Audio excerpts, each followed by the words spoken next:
Olá pessoal, boa tarde a todos, é um prazer estar com vocês para falar sobre medicina preventiva, sobre trabalhos científicos, dicas de saúde, maneiras simples e práticas de vocês poderem estar restabelecendo a saúde ou principalmente prevenindo o aparecimento das doenças, mantendo-se saudável ao longo de todas as fases da vida, como na infância, adolescência, fase adulta, terceira idade, senescência, tudo isso pode ser vivido saudavelmente. E é para isso que existe o projeto Manual do Proprietário, que te diz, há muito tempo, não existe 1 milhão de causas diferentes para 1 milhão de doenças diferentes.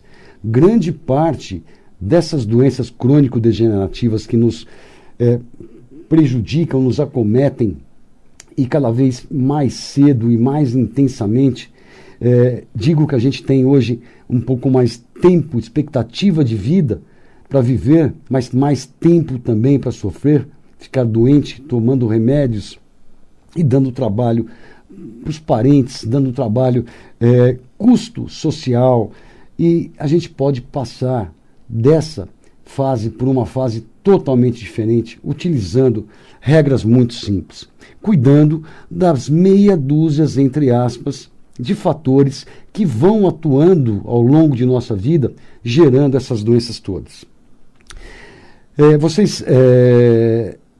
Eu queria que vocês prestassem muita atenção hoje no que eu vou falar, porque essa atenção não é prestada pela nossa medicina convencional. Eu quero falar para vocês sobre um novo órgão. Ele não é novo, ele é muito velho, talvez mais velho que nós humanos mesmo, mas que passou a ser entendido muito melhor a partir de 2013. Nós tínhamos uma expectativa, quando começou o projeto do genoma humano, lá em 1994, que quando nós descobríssemos todos os nossos pares de genes, e genes são as substâncias cromossômicas, os elementos cromossômicos que moldam e geram todas as proteínas, que geram todas as substâncias do nosso corpo, que compõem a gente, e a gente teria uma medicina que seria uma medicina antes do genoma humano e uma medicina pós-genoma humano. Muito bem, esse projeto que foi investido bilhões de dólares, cientistas do mundo inteiro, patrocinado pelos Estados Unidos, ele acabou em 2003. E foi uma decepção muito grande sabermos que tínhamos muito poucos genes. E durante o que eu for falando hoje, vocês vão entender melhor. E a gente acreditava que poderia estar cuidando de doenças intratáveis, entender muito mais o nosso funcionamento, e não foi isso que aconteceu. Então, prestem atenção nisso. Se observarmos o aumento brutal da incidência de doenças crônico-degenerativas ocorrida nos últimos 100 anos, isso mesmo, 100 anos, pois antes disso, o que dizimava a população ainda jovem eram as várias pestes. Por exemplo, as 3 maiores causas de morte nos Estados Unidos, em 1900, não eram as 3 maiores causas de morte que são hoje, como infarto do miocárdio, acidente vascular cerebral e câncer. As causas de morte mais frequentes naquela época, em 1900, nos Estados Unidos, era a pneumonia, a tuberculose e a diarreia infecciosa. Muito bem, obviamente, as técnicas de asepsia, de saneamento básico que ocorreram nesse período todo, as vacinações, os antibióticos, nos livraram desse tipo de morte. Mas por que nós passamos a morrer, então, por esse outro tipo de doença crônico-degenerativa, que nem infarto, AVC, câncer, doenças autoimunes, entre outras? E como que se responde isso? Teve mudança no nosso genoma humano, nos genes do ser humano nos últimos 100 anos? Não, não teve. Bom, então a principal causa não é genética, certo? Bom, se não é a genética a explicar isso, então seria o quê? O lado ambiental. Muito bem, estilo de vida, sedentarismo, falta de atividade física, comidas inadequadas ou, pior que isso, antinutrientes, que não existiam naquela época, como gordura trans, gordura interesterificadas, margarinas, óleos vegetais para fritura, comidas, né, hiperprocessadas, hiperrefinadas pela indústria, excesso de carboidratos simples de alto índice glicêmico, excesso de sal nos alimentos industrializados. Bom, isso seria uma boa explicação, mas talvez ainda falte algo. Afinal, se nossa microbiota é o que nós sempre chamamos de flora intestinal, né? Todos os micro-organismos que nós hospedamos, eles são, em número, 10 vezes maior do que o número de células que compõem o nosso corpo inteiro. Então, essa microbiota, ela é 10 vezes mais populosa do que o número de células que compõem o nosso corpo inteiro. As células do seu olho, da sua pele, as células do seu rim, do seu fígado, do seu coração, de todas as células do seu corpo. Bom, então, tem alguma coisa a ver? Vamos pensar um pouco nessa história dessa flora enorme. A mudança de estilo de vida que ocorreu nesses últimos 100 anos, levou à mudança da microbiota, dessa flora, desses habitantes, dessas bactérias, né? E, consequentemente, dos genes que compõem essas bactérias. E a isso nós chamamos de microbioma. Microbioma são os genes de todas a microbiota, de todas as bactérias que habitam o nosso corpo. E aí, se iniciou o projeto Microbioma Humano depois disso. Então, depois da gente elucidar o nosso próprio genoma das nossas células, em 2008, nos Estados Unidos, com auxílio de cientistas do mundo inteiro, se iniciou o projeto do microbioma humano, do estudo dos genes dessas bactérias todas que nos habitam, e foi concluído em 2013. Tinha como objetivo analisar os genes, né, que é o microbioma, dos nossos hóspedes, que é chamada microbiota. Sequenciar esses genes e elucidar a relação de várias doenças, alergias, doenças autoimunes, doenças inflamatórias intestinais, alguns tipos de câncer, até doenças neurológicas, depressão, doenças dermatológicas, com as mudanças nestas comunidades de bichinhos por causa da mudança do nosso estilo de vida. Após sequenciarem os nossos genes, o que aconteceu? Chegaram, o genoma humano, que acabou em 2003, à conclusão que nós tínhamos cerca de 20 mil genes só. O nosso genoma humano todo era de 20 mil genes. E da nossa macrobiota, o microbioma desses bichinhos todos, era de 5 milhões de genes. Olha só. Isso nos mostrou mais sobre o que é ser humano do que o próprio sequenciamento dos nossos próprios genes. A maioria das células do nosso organismo são nutridas pela glicose, mas nossas células intestinais não. Os micro-organismos, esses que habitam o nosso intestino, os bons, eles recolhem os restos de alimentos e os convertem em energia, deixando resíduos para serem absorvidos pelas células da parede do intestino grosso, além de gerarem energia para manter o funcionamento e a vida dessas células. Fazem um trabalho de lixeiro por nós, para que não nos intoxiquemos e estoquemos esse lixo em nossas células gordurosas. Olha a importância disso. Os micro-organismos ainda sintetizam vitamina K, necessária para a coagulação sanguínea, entre outras funções, manutenção da massa óssea, a vitamina B12, essencial para o funcionamento do nosso cérebro. Esses bichinhos moldam esses lácteos, esses probióticos todos, né? Esses micro-organismos que nos habitam, que se especializaram há milhares de anos para conviver com nós, eles moldam a parede intestinal com suas milhões de vilosidades, ou seja, dobrinhas, para ter uma superfície suficiente para todo o processo de absorção. São fundamentais na manutenção da adequada permeabilidade intestinal, permeabilidade do intestino delgado, aquelas células bem justinhas que eu sempre falei para vocês, que são inteligentes, que só deixam entrar do intestino delgado para a corrente sanguínea o que o nosso corpo precisa. E o que não precisa, bactérias, partes de bactérias, toxinas, são eliminadas pelo cano da descarga. Isso é permeabilidade intestinal. Então esse filtro tem que estar intacto. E esses bichinhos são responsáveis por essa permeabilidade, tá ok, para não ficar entrando o que não deveria no nosso meio interno, na corrente sanguínea e daí para todos os órgãos. E além de tudo, eles são de extrema importância para a boa imunidade, porque 60% de todo o sistema imunológico situa-se nesse tubo digestivo.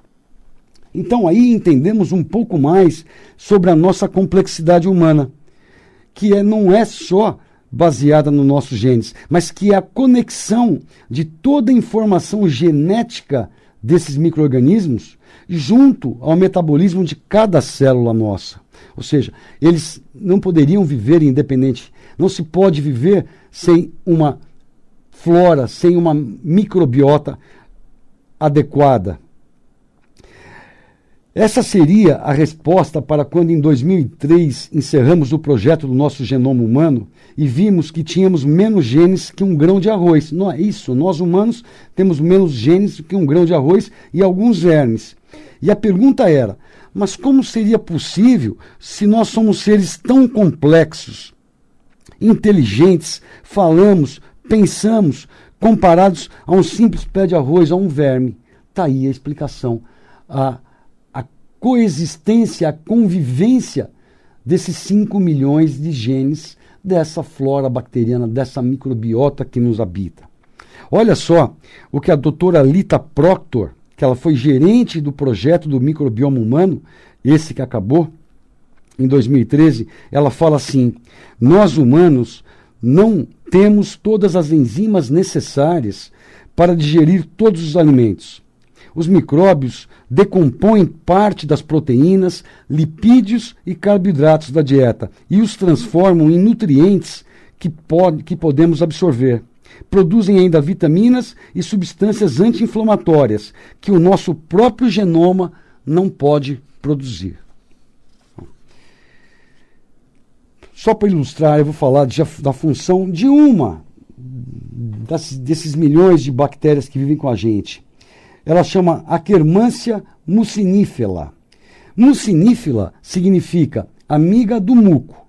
Então, esse micro-organismo, ele compõe 4% de toda a população da flora intestinal de pessoas magras, enquanto nas pessoas obesas ele é quase inexistente. Será que tem alguma correlação? Tem, vocês vão entender.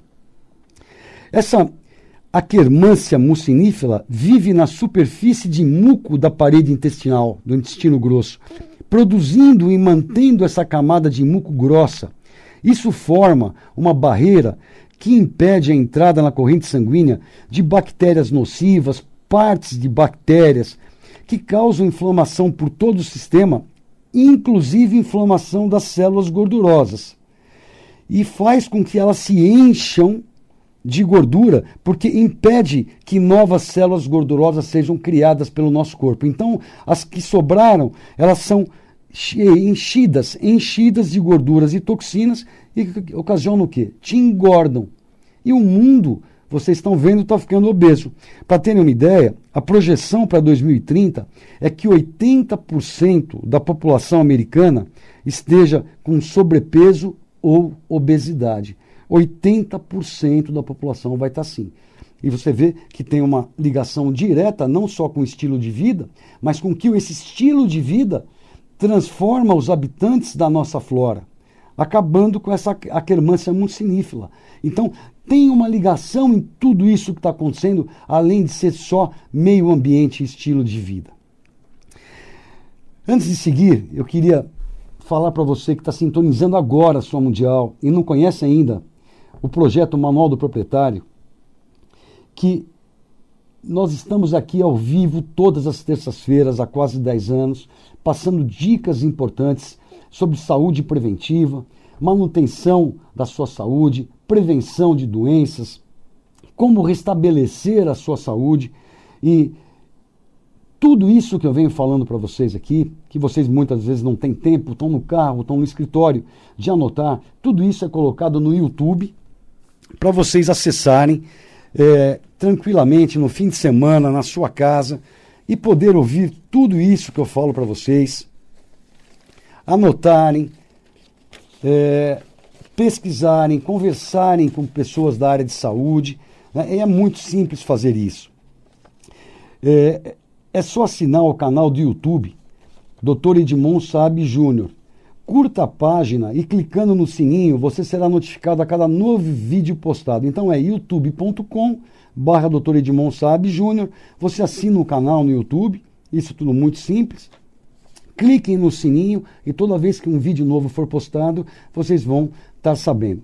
Uma outra boa forma de vocês estarem acompanhando, vocês que estão começando agora a ouvir, é que o livro Manual do Proprietário está disponível em várias livrarias, como a Livraria Martins Fontes, e em inúmeros sites também, inclusive Livraria da Folha e Amazon, e no site da editoralfabeto.com.br, editoralfabeto.com.br.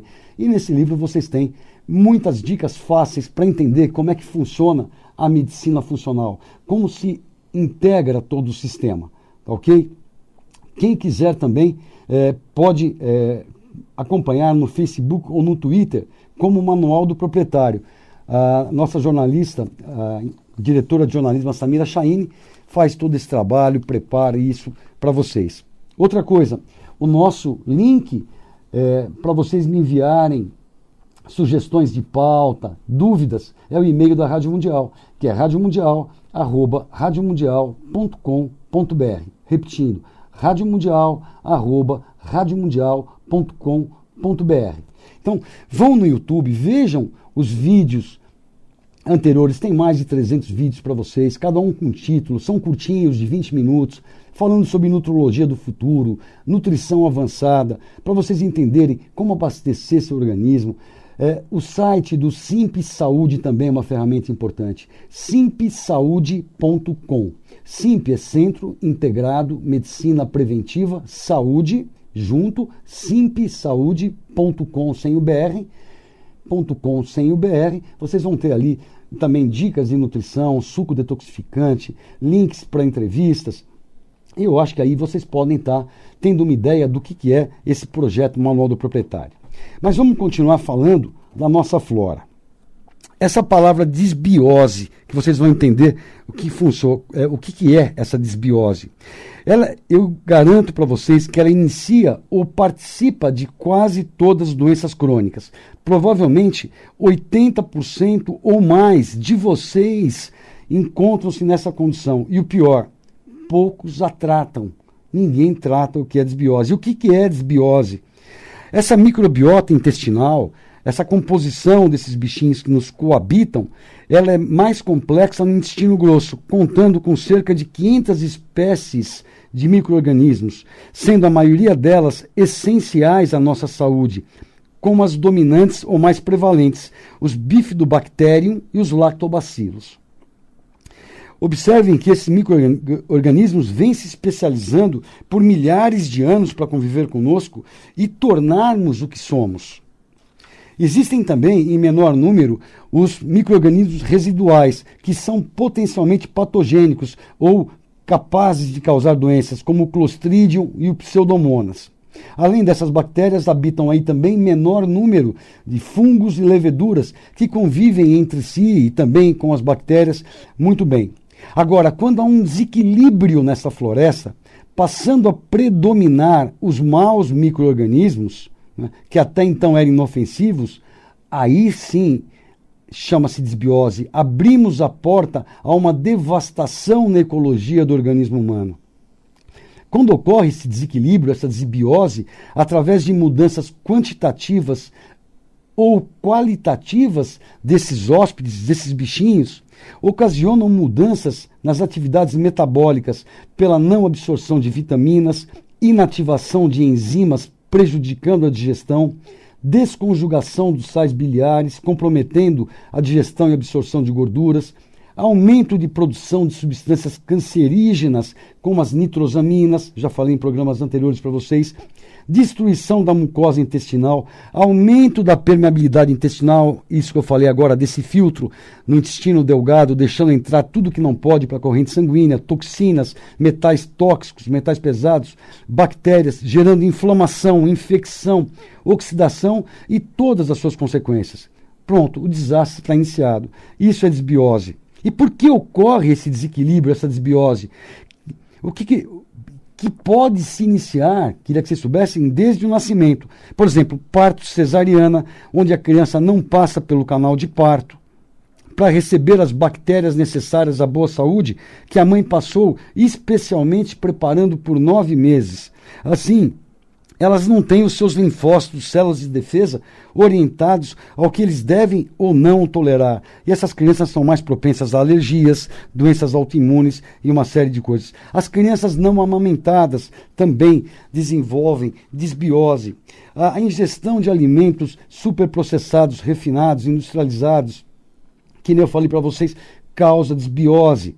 Aumento do estresse físico e emocional, que aumenta a necessidade de alimentos ricos em nutrientes e não conseguimos colocar isso no corpo, gera desbiose. O uso de antibióticos, agrotóxicos e fertilizantes nos nossos vegetais e carnes leva a desbiose. Pouca ingestão de fibras, pouca ingestão de alimentos crus e naturais, déficit de enzimas digestivas. Falei para vocês há umas semanas atrás um programa só sobre enzimas digestivas. Deem uma olhada no YouTube. Uso de medicamentos rotineiros como anticoncepcionais, anti-inflamatórios, remédios para azia, como esses prazóis da vida, omeprazol, lanzoprazol, pantoprazol, antibióticos, corticoides.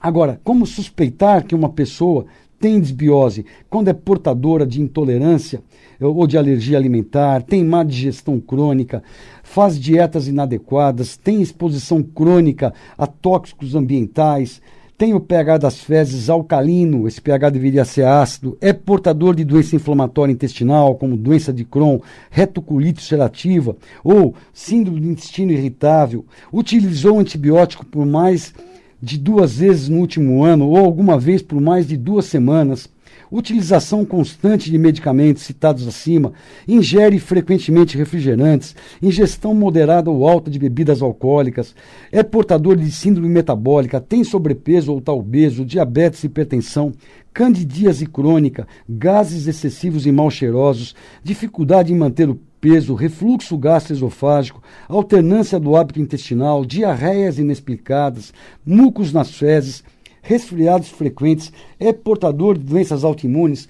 Esses pacientes nós devemos desconfiar que tem desbiose. Agora, eu acho que eu vou ter que deixar para falar para vocês do tratamento da desbiose no nosso próximo programa, porque o nosso tempo voa e nós vamos precisar um pouquinho mais de calma para poder explicar para vocês como tratar esse distúrbio tão importante. Pessoal, eu quero desejar a todos uma semana muito feliz e um grande abraço, amigo Edmond. Terça-feira que vem nós estamos aqui. Tchau, tchau, pessoal.